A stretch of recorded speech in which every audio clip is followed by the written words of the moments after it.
Today on our 2011 Chevrolet Silverado, we're going to be taking a look at showing you how to install the CURT Class 4 Custom Fit Trailer Hitch Receiver, part number 14301.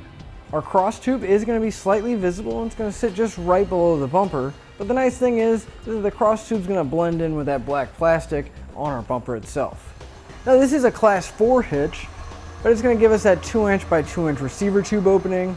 And a big difference between this one and the torque lift that we have on our website is that this one's going to be a one-piece design, which is going to make it a little bit easier to install, and this one actually is going to have a higher rating for tongue weight as well as gross trailer weight rating. It's going to feature a nice reinforced collar, not only giving it that added strength, but overall just a nice clean finished look to it.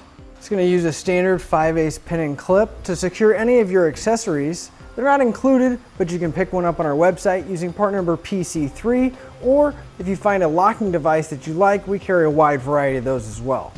As far as the safety chain connection points, we're going to have a loop style welded to the bottom of the receiver tube, and as you can see, we're not going to have too much trouble getting most size hooks on or off, and it is slightly offset from the pinhole, so we're not going to have to worry about it interfering with our safety hooks.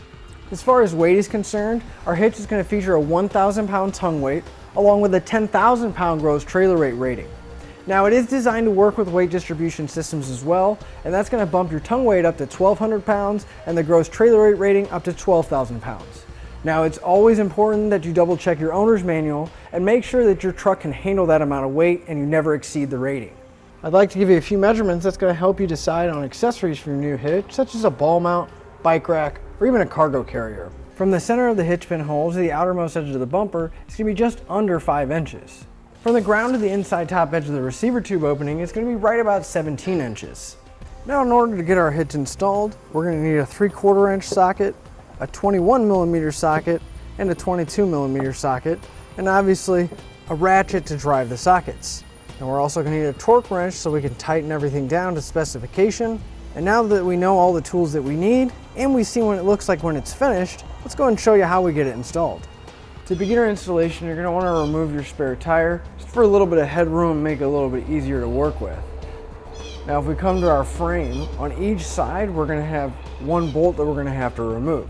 Right at the end of the frame, where our bumper meets our frame, we're going to have an M14 bolt. I'm actually going to take a little bit of penetrating oil and spray it down, help take it out.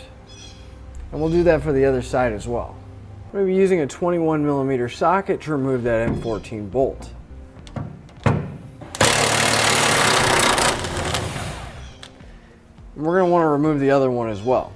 Now before we put our hitch into place, our kit's going to come with new M14 bolts, and we're going to follow that up with a conical tooth washer. Just going to want to make sure that the teeth are facing the hitch, and it's going to go through our hitch and into the weld nut in the frame. So with an extra set of hands, we're going to put our hitch into place. You're going to want to line up the furthest hole back on our hitch. Now we're just going to get the hardware in hand tight so it'll support the hitch, and we get the rest of our hardware in place. Our two forward mounting locations are going to line up with some existing holes in the frame, and we're going to take our square spacer block, followed by a 1/2 inch carriage bolt, drop our bolt down through the spacer, and then we're going to line it up with the hole in our frame and come down through the frame and the hitch. And that's going to be the same process for the other forward mounting location as well as the other side. Now with our bolts coming through the frame, we're going to take our 1/2 inch flange nuts, and that's what's going to be securing them to our frame. So we can go ahead and thread them on. And once we have these two in place, we can go ahead and do that for the other side as well. For our M14 bolts, I'm going to come back with a 22mm socket and snug them up because the head is slightly larger than the one that's in our factory bolt. And we'll snug up the other one as well. For our 1/2 inch hardware, I'm going to be using a 3/4 inch socket to snug that up.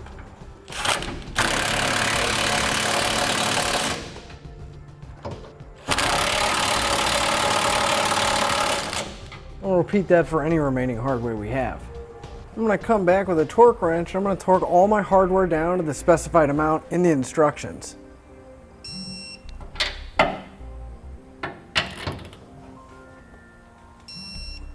And we'll repeat that for all of our hardware. With our hitch torqued down, all we have left to do is put our spare tire back and we'll be ready to hit the road. And that'll finish up your look at the CURT Class 4 Custom Fit Trailer Hitch Receiver, part number 14301 on our 2011 Chevrolet Silverado.